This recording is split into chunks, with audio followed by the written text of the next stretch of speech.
Bonjour à tous et bienvenue dans un nouveau rendez-vous de la ligne 1000. Nous allons aujourd'hui évoquer les nouveautés de la R1 millésime 2025 et nous allons faire aussi le repas sur d'autres releases. Aujourd'hui, on accueille Vincent Audelier, directeur de projet ligne 1000 chez Apogea, qui va animer cette session. Je rappelle à tous les participants que cette session est enregistrée et que le replay sera disponible dans la journée. Et vous avez un chat à votre disposition pour toute question, si vous le souhaitez. Nous allons réserver 5 à 10 minutes de questions-réponses à la fin du webinaire. Merci à tous pour votre présence et je laisse la parole à Vincent. Bonjour à tous et puis soyez les bienvenus pour ce premier rendez-vous de la rentrée. Donc aujourd'hui, on va aborder les nouveautés de la V11 R1 millésime 2025. Je vous rappelle que depuis la version 11, on a des gros patchs en fait, ce qu'on appelle les releases 1, 2. Donc on en a deux par année, la R1 et la R2. Donc là, c'est la R1 2025 qui est sortie en juin. La R2 sortira au mois de décembre. Voilà, donc l'idée, c'est de balayer un petit peu toutes les nouveautés liées, à cette version-là.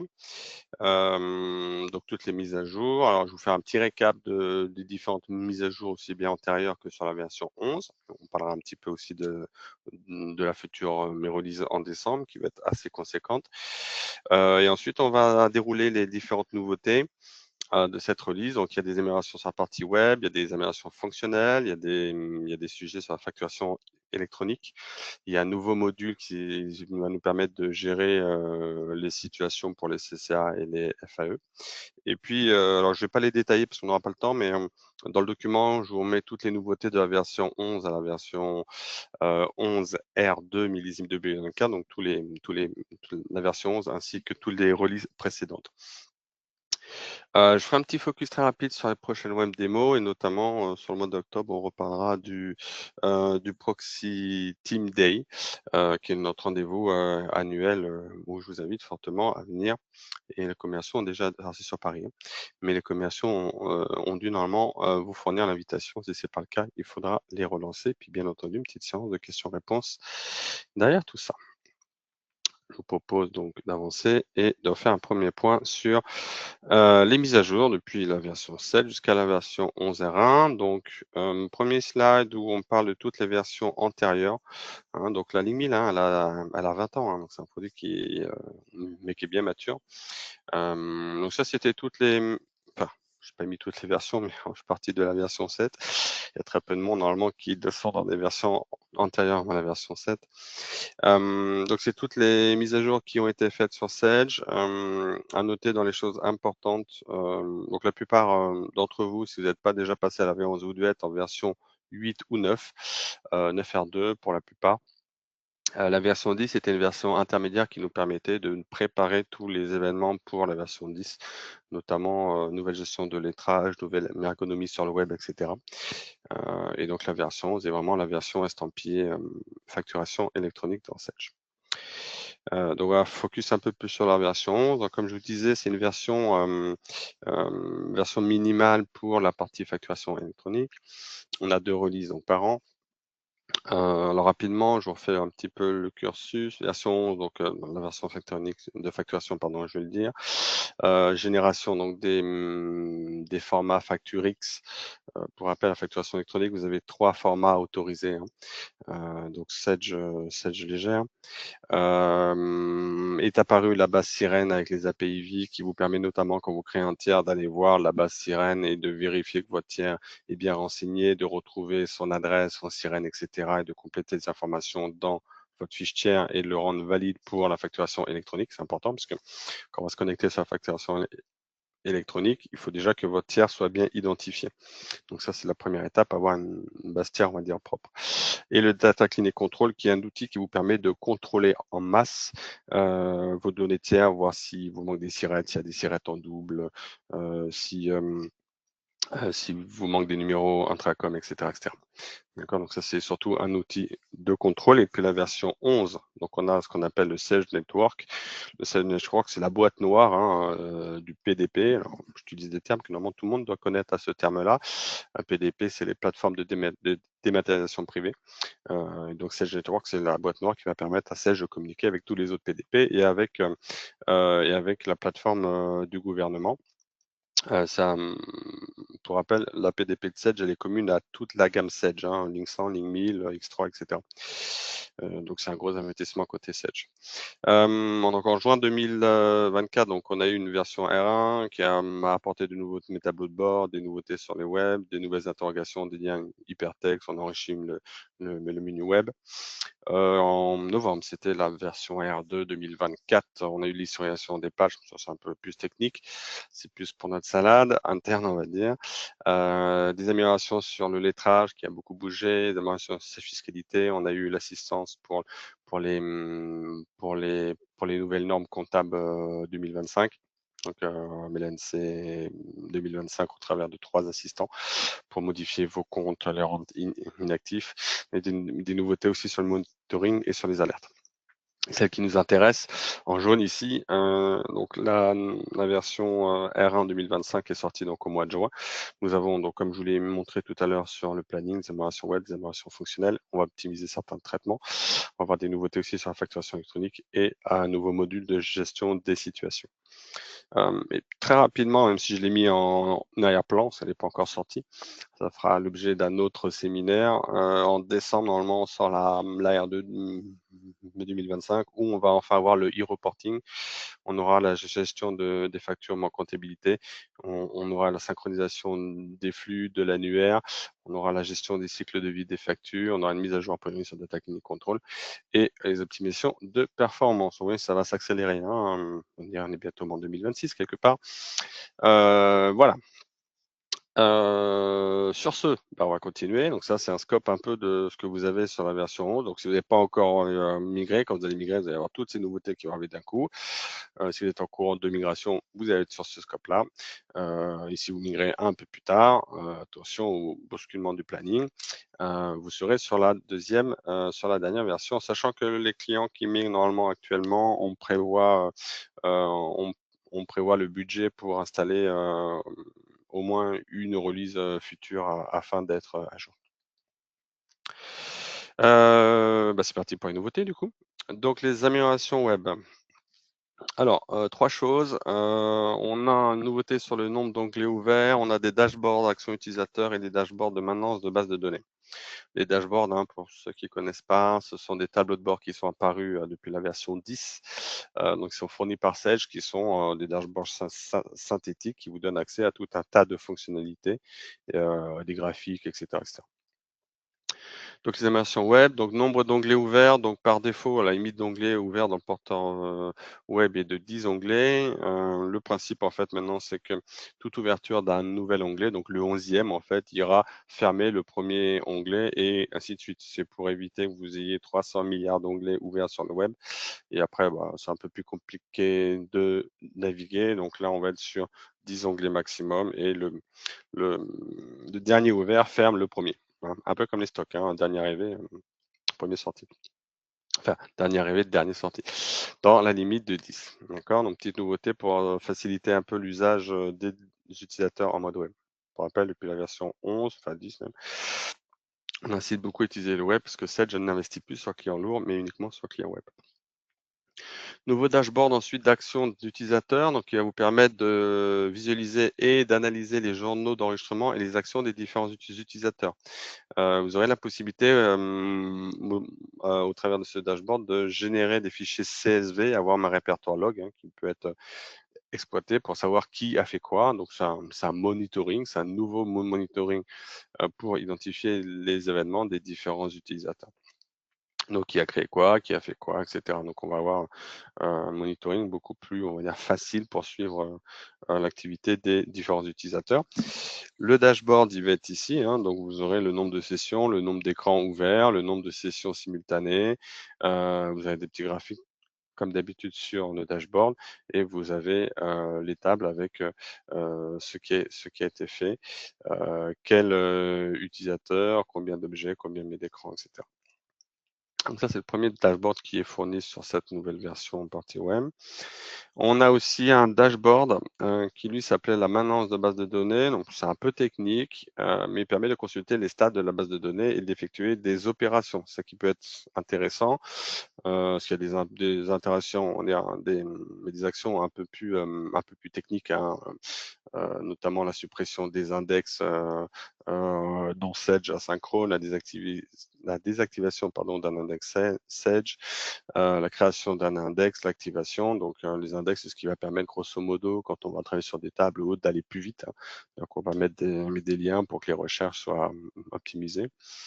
Dans les actions rapides, on va pouvoir aussi exécuter un script de maintenance directement. Alors, il y a des gestions de droits, hein, qui sont derrière. C'est que pour que l'opérateur, pour qu'il puisse le faire, il faut qu'il ait les droits, notamment sur la base de données pour le faire. Mais sinon, s'il n'a pas les droits de lancer une opération de maintenance, il ne pourra pas le faire.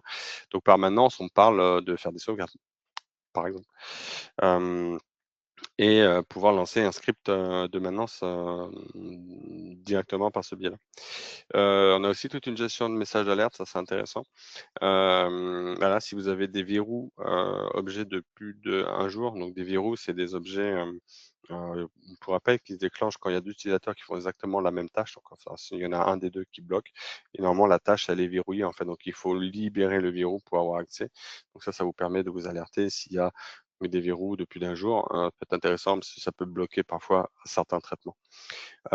S'il existe des stats qui sont obsolètes, donc ça, c'est les stats. Donc ça, c'est pour dans le cadre de la mise à jour des index. En fait, on va mettre à jour les stats pour supprimer les stats qui sont obsolètes, donc pour optimiser les performances de la base de données. Voilà, s'il existe des index manquants significatifs et si l'exécution du script de maintenance n'est pas planifiée. Quand j'utilise étoiles, c'est que j'ai des droits associés spécifiques. Voilà, donc on est plutôt là sur l'utilisateur avancé qui connaît un peu les bases de données, etc. Mais ne serait-ce que pour la gestion des, comment dirais-je, mais des verrous, c'est intéressant. Ah, donc là, vous avez le nombre de tables, la base de données, les index utilisés mais réservés, et vous avez après les différentes tables avec les lignes, les données.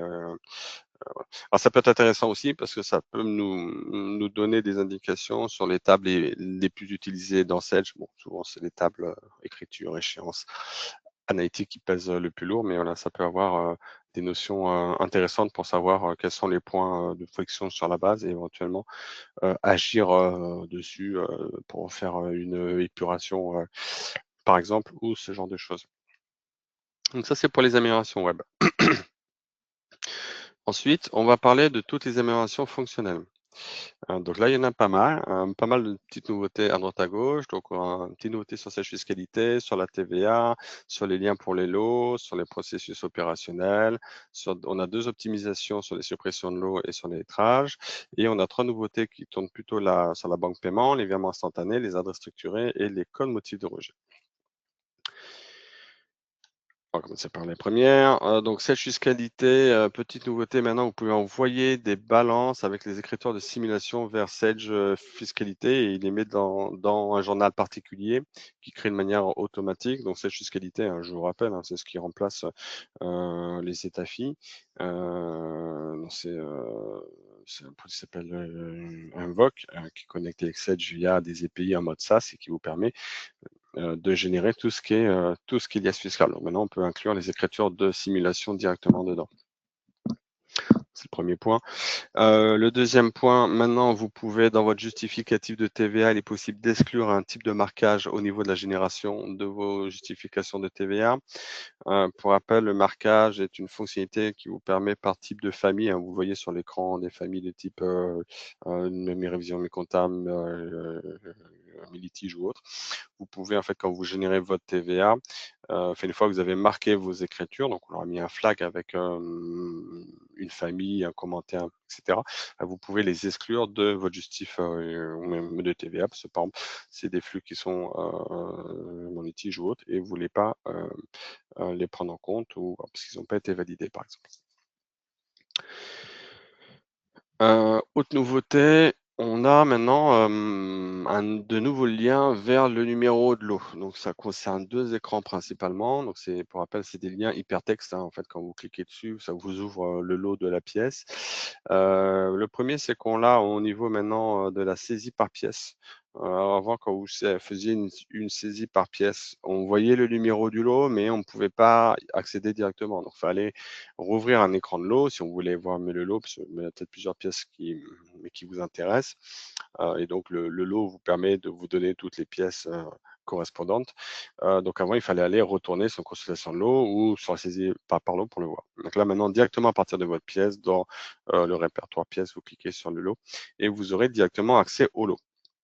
L'autre point, c'est si vous avez la gestion commerciale ou le processus opérationnel, PO, vous pourrez aussi le faire au niveau de vos différentes factures, puisque quand vous serez sur une facture, au niveau de l'onglet général, là aussi, vous avez le numéro de lot. Une fois que la facture elle est comptabilisée, en fait, qui va vous permettre, à partir de la gestion commerciale, d'aller accéder directement à la pièce comptable.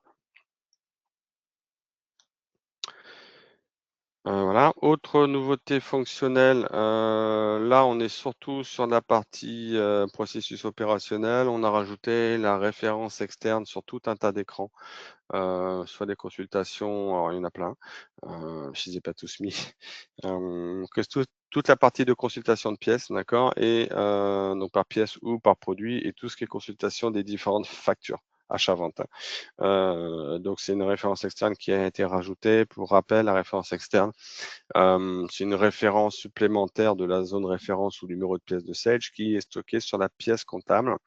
Et donc, cette référence-là, elle nous permet de rajouter d'autres informations que le numéro de la facture à proprement parler. Donc, ça peut être pour la commande, pour du texte ou autre. C'est une notion qu'on peut importer. Et donc, avant, elle n'était pas lisible dans tous les écrans standards de processus opérationnel. Et donc, ça nous posait des problèmes. Enfin, fallait modifier les écrans pour ajouter cette zone-là. Donc, maintenant, Sage l'a intégré par défaut.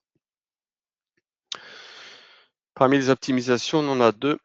La première, c'est la suppression des lots. Donc la suppression des lots, qu'est-ce que ça va vous permettre? En fait, on a un nouvel assistant qui s'appelle suppression de lots en mode optimisé. Donc ça optimise la suppression de vos lots pour tout ce qui est saisie, importation et extourne, hein. C'est que ces trois types de lots, les autres ne sont pas concernés. Voilà, donc elle va permettre de supprimer toutes les pièces qui ne sont pas en erreur. D'accord? Ça, c'est important. Vous avez peut-être déjà eu le cas quand vous voulez supprimer un lot dans Sage, vous sélectionnez votre lot, vous lancez votre traitement. Si l'eau il est assez grand, puis ça peut prendre un petit peu de temps. Et finalement, il vous disait qu'il n'arrivait pas à supprimer le lot parce que. Donc, obligé de refaire ou de trouver mais la raison, de corriger mais la raison et de relancer votre suppression parce que, par exemple, il y avait un lettrage, un rapprochement ou quelque chose qui empêchait la suppression du lot. D'accord? Mais maintenant, quand vous allez sélectionner un lot qui est sur l'une des trois catégories, donc saisie, importé ou extourné, soit vous pouvez filtrer hein, sur le type de lot.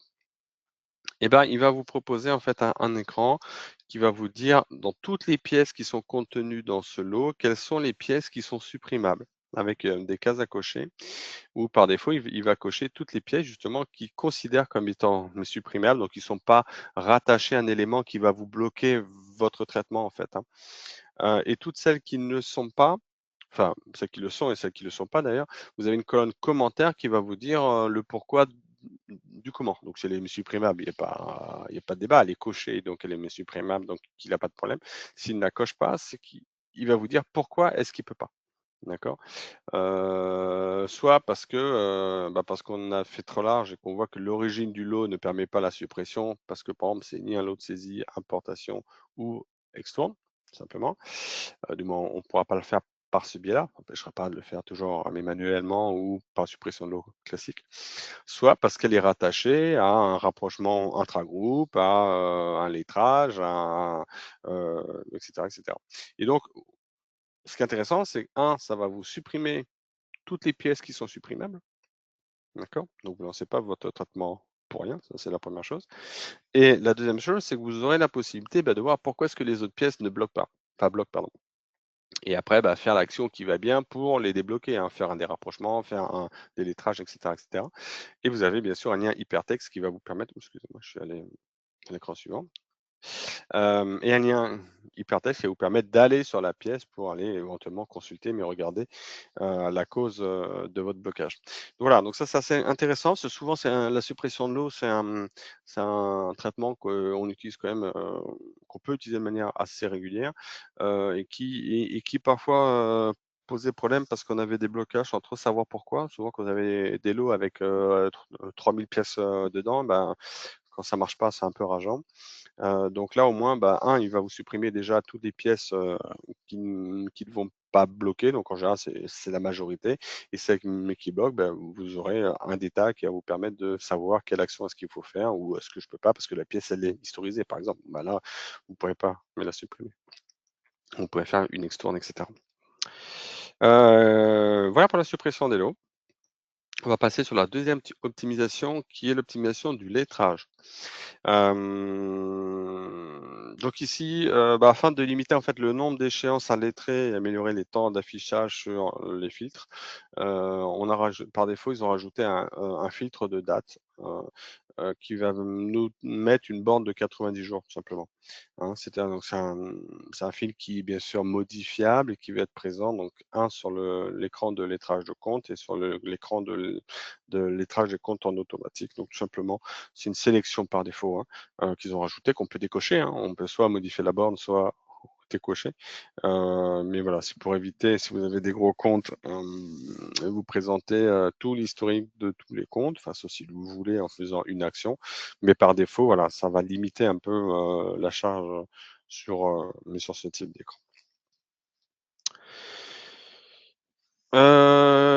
Côté fonctionnalité banque, on en a 3. Le premier, on a les virements instantanés qui arrivent, donc c'est un nouveau format qui s'appelle SEPA SCT en PIN 0103, un peu comme les virements SEPA classiques, sauf cette fois-ci, c'est le virement instantané, donc qui est disponible maintenant dans la liste des formats à générer.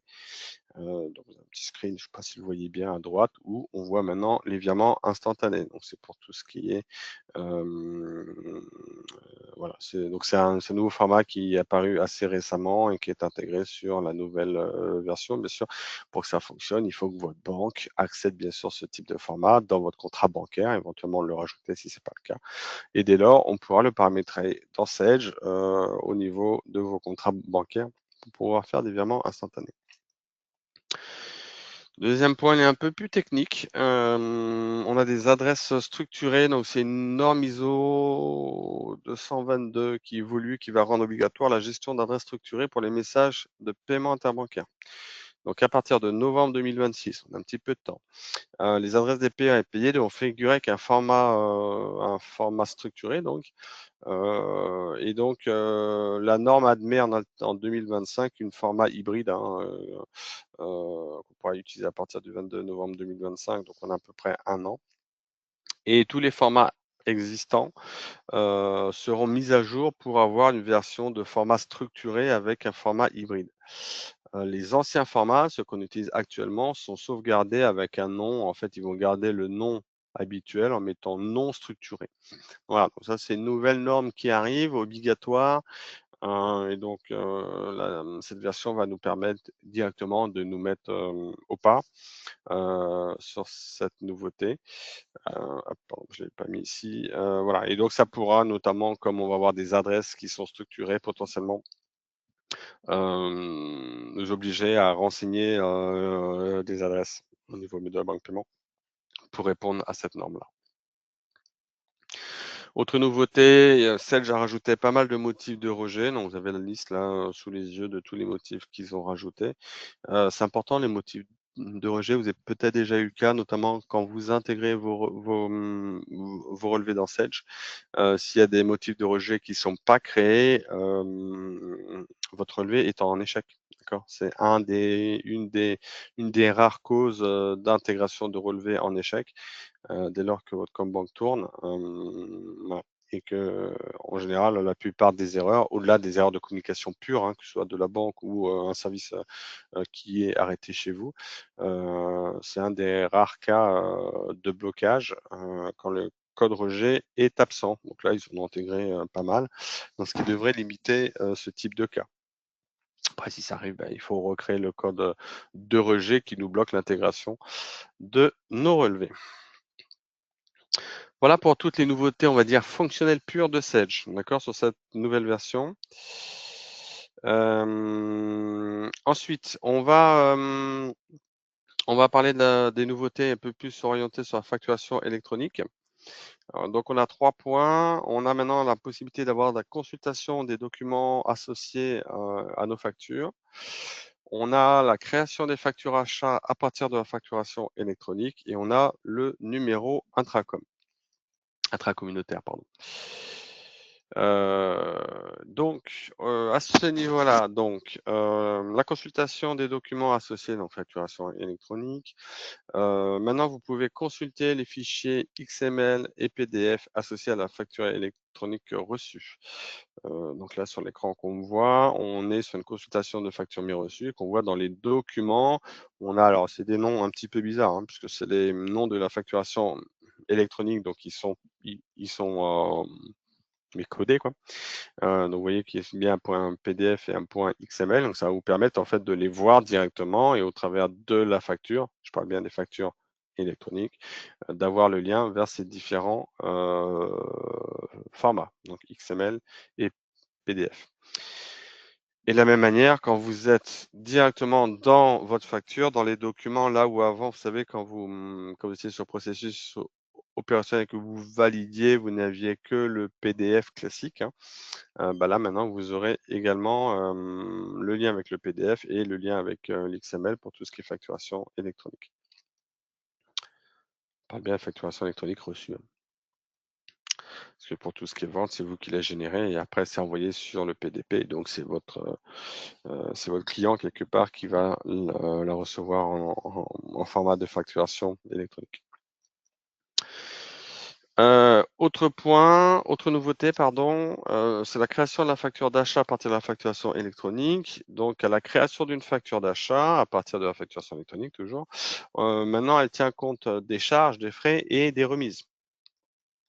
D'accord? Ça veut dire que si on a des charges et des frais, les lignes de frais facturables sont maintenant identifiées avec un code EDI ainsi que leur taux, en fait. Donc, ça va nous permettre d'identifier plus facilement tout ce qui est charges et frais liés à notre facture. Et concernant les remises de pieds, elles créeront des lignes de frais facturables identifiées, là aussi avec un code EDI.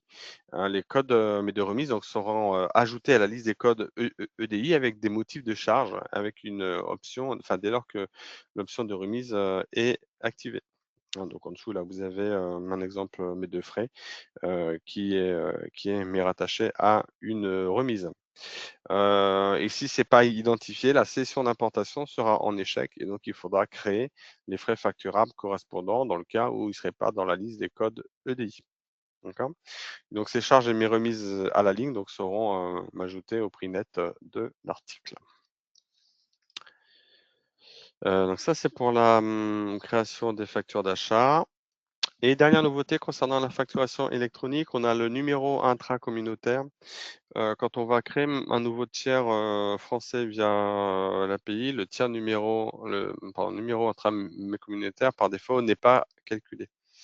D'accord? Pour qu'un tiers français soit conforme avec la facturation électronique, il faut bien sûr que le numéro de TVA soit valide.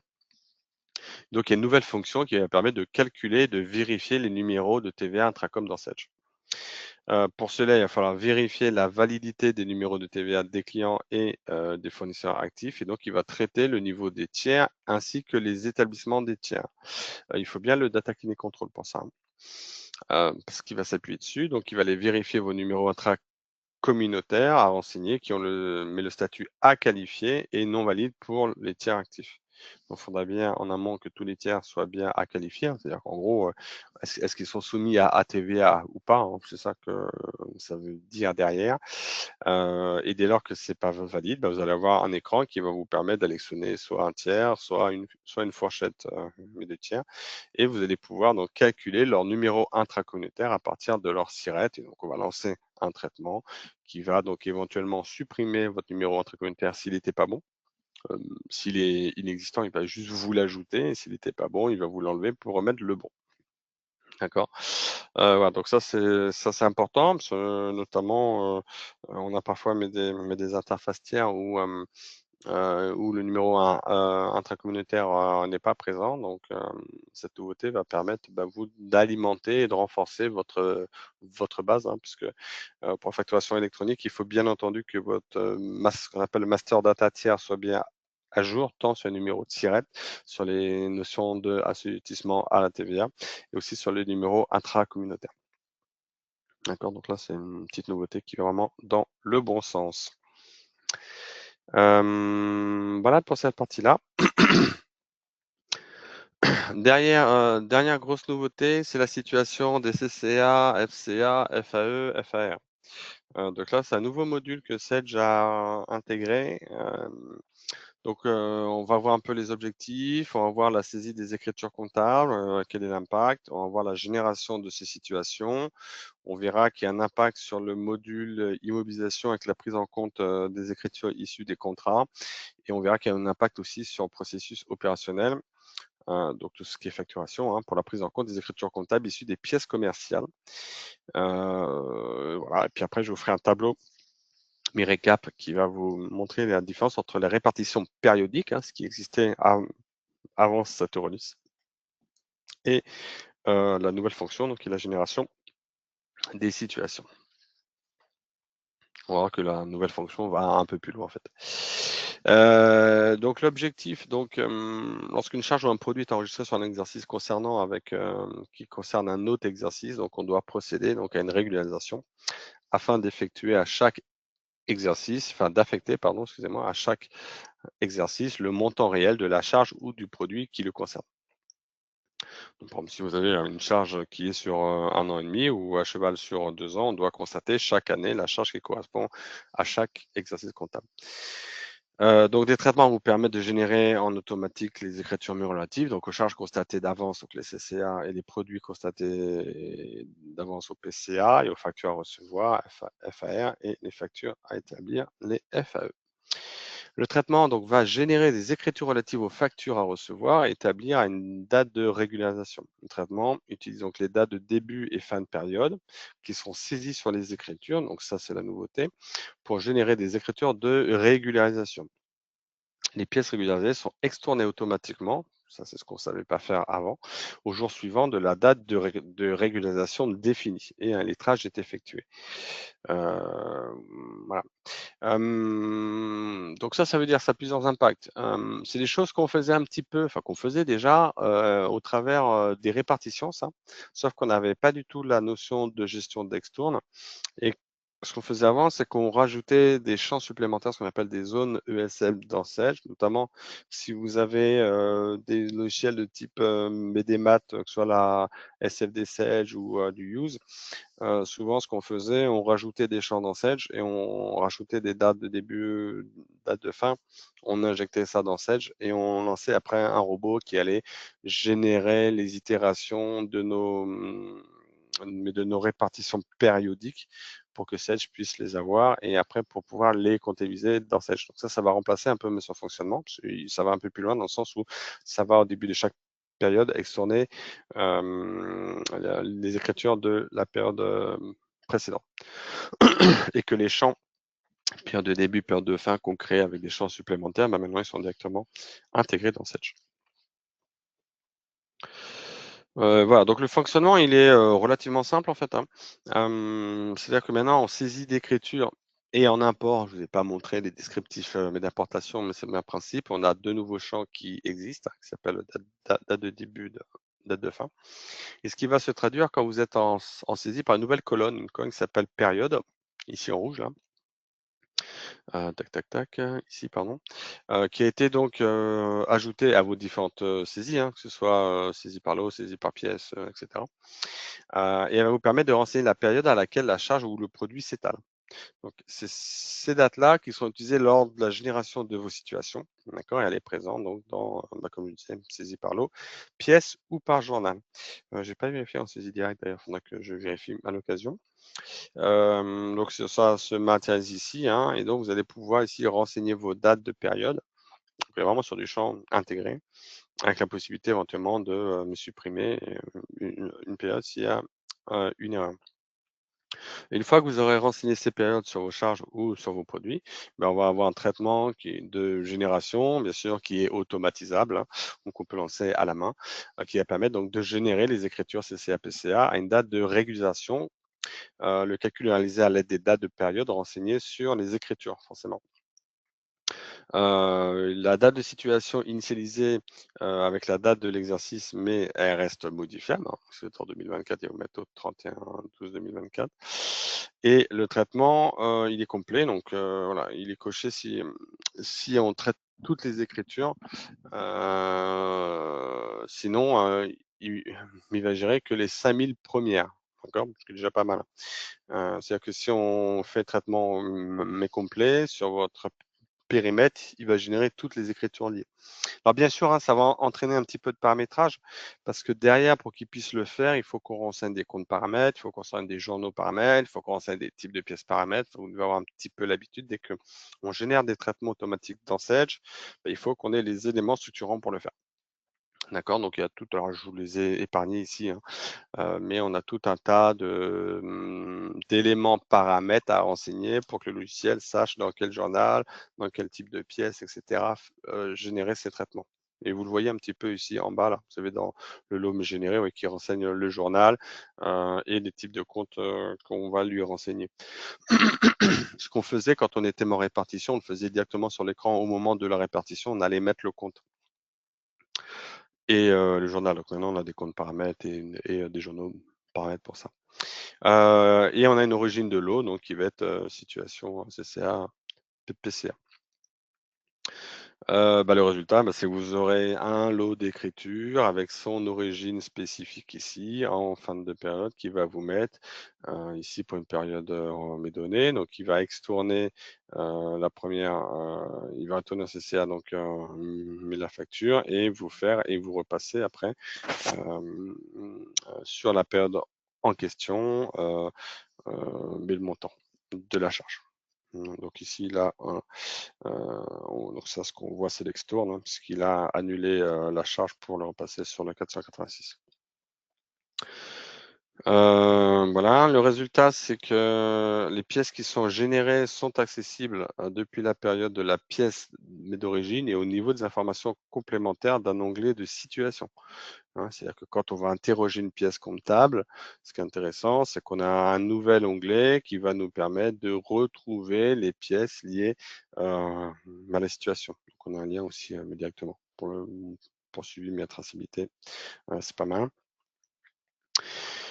Voilà, quand on va aussi générer pour le traitement pardon, des FAE et des FAR, si les comptes associés sont les TRAB, alors l'écriture de situation est lettrée aussi directement.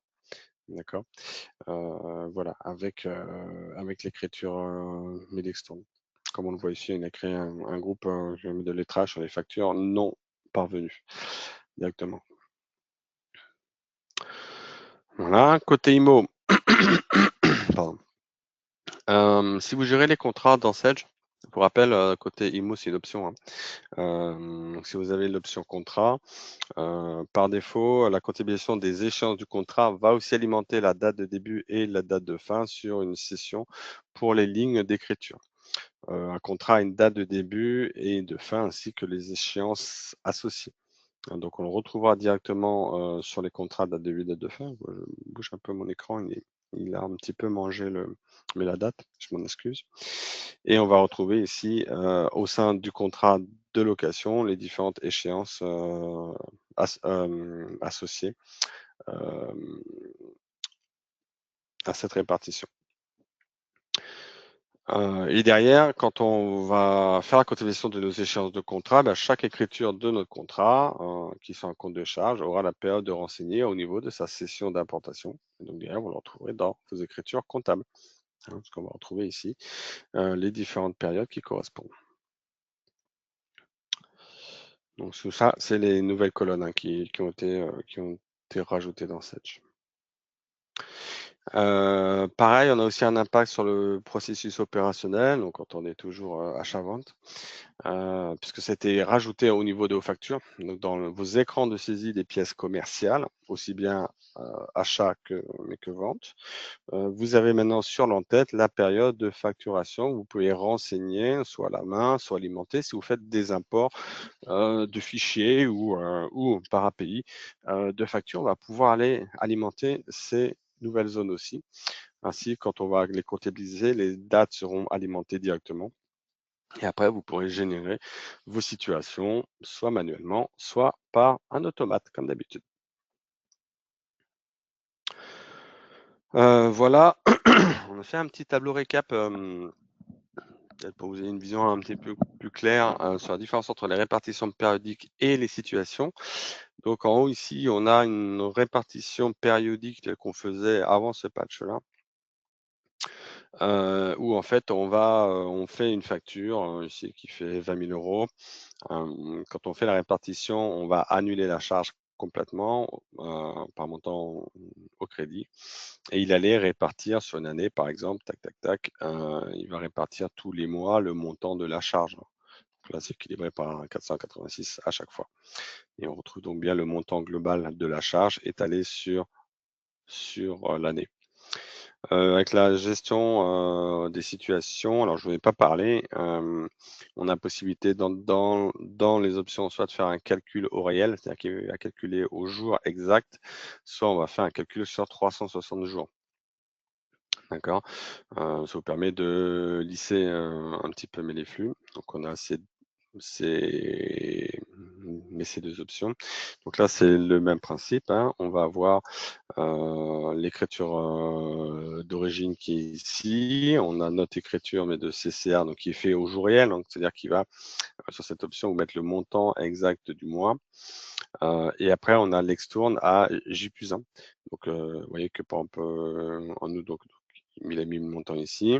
En septembre, il va extourner le montant d'août et repasser le montant de septembre, etc., etc. Donc, tous les mois, il va annuler comme ça mais le montant. Et in fine, le solde du compte se retrouve bien à 20 000 sur l'intégralité de l'année, ici. D'accord. Et ça, c'est le même principe, mais en 360 jours. Voilà, donc on va un peu plus loin. On rajoute ça sur des champs, enfin les différents avantages, pardon. Un, c'est qu'on fait l'externe, chose qu'on ne gérait pas du tout avant. On va pouvoir faire aussi la partie lettrage sur les FR et sur les FAE.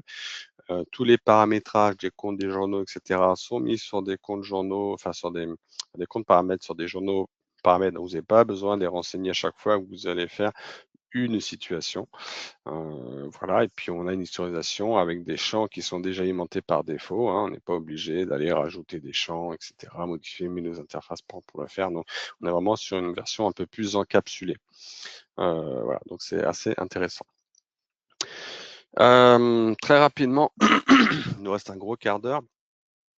Les nouveautés de la version 11 à la version 11 R2, donc je vais pas toutes les détailler parce que je vais pas avoir le temps, parce qu'il y en a trop, mais je vous les ai mis sur la doc, hein. Donc si vous voulez avoir le document, on l'a envoyé à nos commerciaux, donc vous pourrez leur demander qu'ils vous le transmettent si vous voulez avoir la doc. Pour rappel, je vous ai remis un peu toutes les nouveautés qu'on a eues sur les anciennes versions, que ce soit les assistants sur la réforme sur les NC, que ce soit la base SIRET sur la partie tiers, que ce soit les nouveautés sur le Data Cleaning Control qu'il y avait avec la version 11, un schéma sur le network avec les abonnements liés à la facturation électronique, le Sage Connect et le Sage Network, hein. Je vous rappelle, le network, c'est la boîte noire de Sage qui correspond au PDP. Le Sage Connect, c'est l'interface qui va vous permettre de vous communiquer entre vos logiciels Sage et le PDP de Sage. Donc, vous êtes plutôt sur le Sage Connect que sur le network. Les nouveaux tableaux de bord, les nouvelles recherches, l'enrichissement des menus web avec les autres releases, les duplications de pièces qu'on avait eues l'ajout de nouveaux workflows paramétrables, les nouvelles interrogations auxiliaires, mais générales, les nouveautés sur le lettrage, hein, ça c'était la grosse nouveauté sur la version 11. Les ajouts sur la fiscalité, on a rajouté des API notamment mais sur la TVA, on initialise les historiations, on a amélioré l'envoi des balances.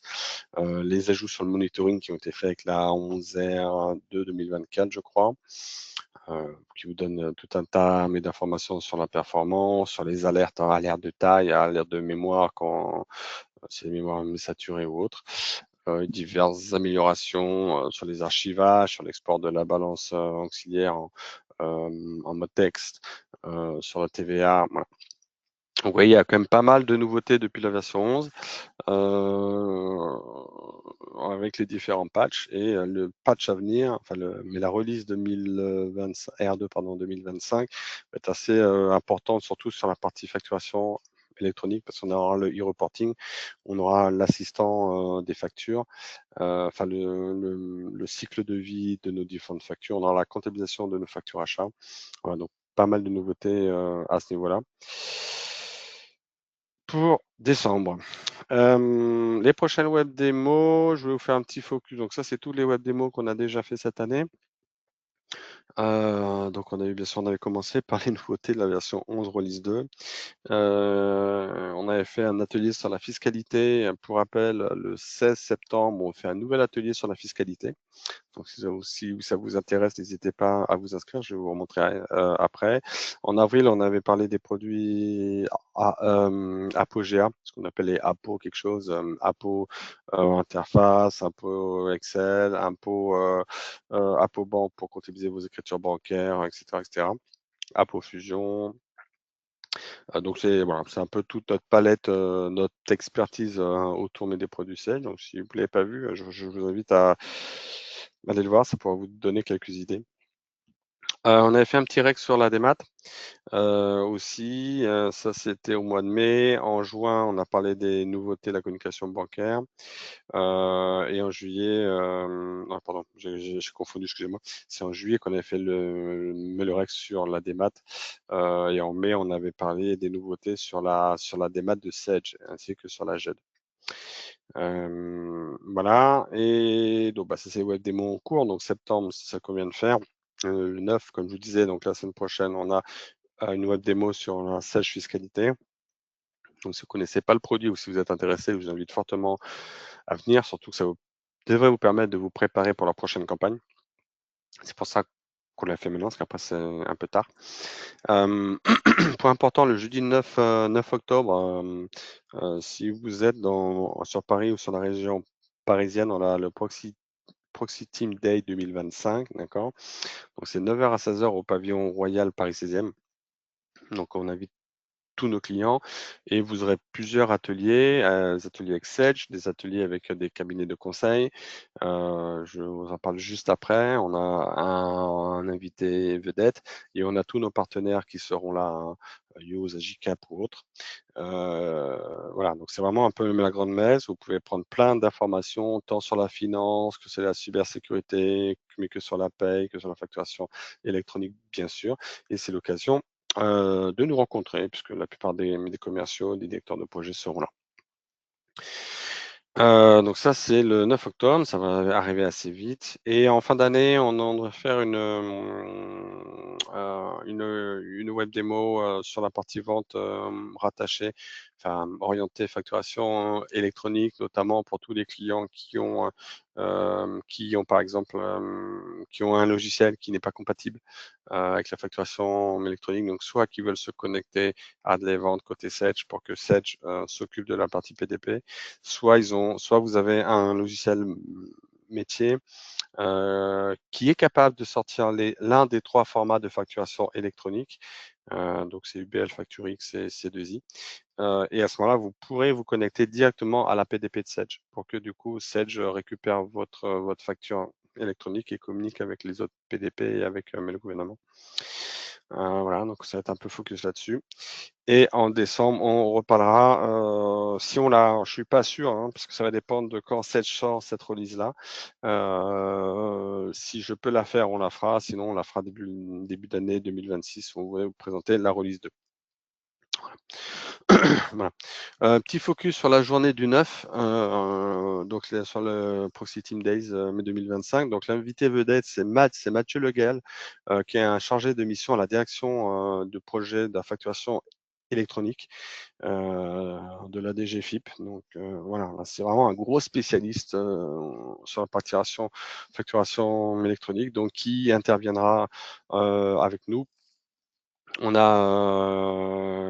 Ernest Young aussi qui font une présentation sur les métiers comptables avec l'IA et avec la facturation électronique. On a des ateliers sur les ERP. On a des ateliers bien sûr sur la facturation électronique orientée plutôt avec Sedge. Donc avec François Meuret puis Nicolas Rossato qui est le spécialiste facturation électronique de Sedge. Anciennement, il était chez Use d'ailleurs, avant de venir sur Sedge, donc il a une très très bonne vision du sujet. Et on a plein d'autres ateliers sur la cybersécurité, sur la paye, enfin sur pas mal d'enjeux. Donc c'est une grosse journée avec pas mal de conférences, pas mal d'échanges. Je vous invite, si ce n'est pas déjà le cas, à vous y inscrire. Il est 10h20. Je vous propose de faire une petite séance de questions-réponses si vous avez des questions. C'est le moment. Jessica, tu dois être là. Oui, je suis là et je ne vois pas de questions. En tout cas, n'hésitez pas si vous avez Je ne vois pas non plus. des interrogations. Voilà. Mais C'est le moment. Et voilà. j'en profite aussi pour dire que j'ai mis le lien pour l'inscription à notre événement annuel directement dans le chat. C'est D'accord, une super. page où vous allez pouvoir voir l'ensemble des conférences et vous allez pouvoir également vous inscrire et sélectionner les conférences que vous souhaitez participer. Voilà. Et puis sinon, vous pouvez vous rapprocher de votre commercial ou même de votre DP. Hein. Si vous avez mes besoins, ils vous feront le relais sur cet événement si vous pouvez, si ça vous intéresse d'y participer. Voilà. Puis après, pour toutes les questions, si vous voulez parler, me les passer là ou autre, vous pouvez là aussi me revenir soit sur votre DP, soit vers moi, soit vers votre IC commercial, n'hésitez pas. On est là pour ça. Hein, donc les messages qui sont importants, bien sûr, on sait que l'échéance de la facturation électronique arrive à grands pas. On sait que tout le monde n'est pas prêt, loin de là. Il faut bien sûr travailler sur vos mises à jour applicatives. Hein, on parle de Sage, bien sûr, parce que c'est ce qui nous intéresse en premier lieu, mais pas que. Hein, pensez aussi à vos solutions métiers connexes. Pensez à faire vos audits de facturation électronique afin de ne rien oublier. Hein. Le but, c'est de faire la chasse à tout ce qui est facturation Excel ou autre, parce que ça passera pas tout simplement. Donc, il faut que vous ayez des solutions au travers de soit de vos outils métiers, soit de vos outils Sage. C'est important. Mettez bien à jour votre master data, mettez bien à jour vos solutions applicatives. Si vous avez des doutes, des questions, on peut vous aider. Voilà, n'hésitez pas à revenir vers nous parce que c'est des sujets qui vont arriver très vite et les plannings vont devenir, bien sûr, très compliqués. Plus on va avancer dans le temps et plus ça va être un peu complexe. Allez, on vous laisse encore quelques minutes. Alors, j'ai une question, Vincent, qui vient d'arriver. Combien de temps faut-il prévoir pour être prêt pour la facturation électronique, sachant que nous sommes sur la V11? Alors, c'est difficile de vous répondre comme ça, mais du but en blanc. Première chose, il faudra, si vous êtes en version 11, il faudra de toute manière que vous mettiez en place une des dernières releases, donc soit celle de décembre, soit celle qui va arriver en 2026, pour avoir les toutes dernières mises à jour. Donc, je pense notamment au e-reporting, etc. Ça, c'est le premier point. Donc, il y a au moins une intervention technique à ce niveau-là. derrière, tout dépend de votre contexte en fait. Est-ce que vous avez des solutions qui vont répondre aux besoins de facturation électronique aussi bien en réception qu'en envoi? Je vous rappelle qu'il y a un petit calendrier. Alors, je ne l'ai pas mis là, parce que c'était pas le thème, mais pour rappel, hein, si vous êtes en PME ou en ETI, enfin tout le monde est en obligation au 1er septembre 2026 de recevoir les factures. Donc là, ça passe soit par des logiciels de démat du type Sage, Use ou autre, sous réserve qu'ils soient bien PDP. Donc ça, il faut que le vérifier. Use et Sage le sont, par exemple.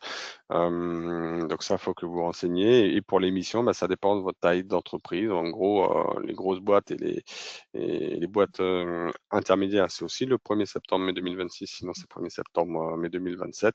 Donc là, c'est là où je disais, il faut faire la chasse un peu à la facturation.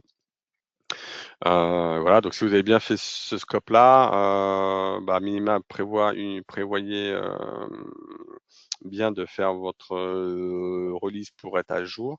Et après, il y aura un temps de formation qu'il faudra prévoir aussi pour que les équipes soient en capacité d'utiliser la nouvelle manière de travailler, hein. Alors autant sur la partie achat, ça va se faire, enfin si vous avez un outil de démat, ça va se faire relativement facilement parce qu'en fait, vos outils de démat, s'ils sont PDP, ils vont migrer naturellement, sur la facturation même électronique et donc vous allez recevoir par ce canal vos factures directement démat et donc il y aura un peu d'ajustement pour justement automatiser la comptabilisation. Mais on va dire que ça devrait se faire, assez naturellement. Là aussi, il faudra sûrement prévoir une adaptation, une mise à jour avec votre partenaire, hein, que ce soit un partenaire de démat ou bien Sage, parce qu'il y aura notamment sur cette partie-là tout le cycle de validation. Est-ce que j'accepte la facture? Est-ce que je la refuse? Est-ce qu'elle est conforme? Est-ce que et puis pour la partie vente, bah, ça dépend là aussi de votre système. Si votre système est déjà PDP, bah, dès lors que vous allez générer vos factures, ça va aller sur le portail et ça va communiquer avec vos différents partenaires. Mais ça amène quand même une nouvelle gestion de flux en fait. Tous les comptables qui sont en réception ou en émission, ils vont devoir se connecter à des portails. Donc, si on parle de Sage, ça va être Sage Connect. Et en fait, ça sera votre nouvelle interface pour communiquer avec les autres PDP. Donc, il y a quand même un peu, enfin, il y aura du changement de conduite, des changements d'habitude réalisés auprès de vos équipes, au-delà de la partie je me mets à jour techniquement qui est importante, hein. Si vous ne le faites pas, vous ne pourrez pas. Voilà, je ne sais pas si j'ai répondu à votre question, j'espère, mais c'est une question un peu large.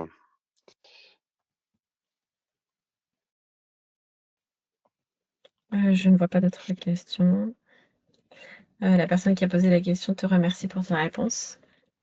Je vous en prie.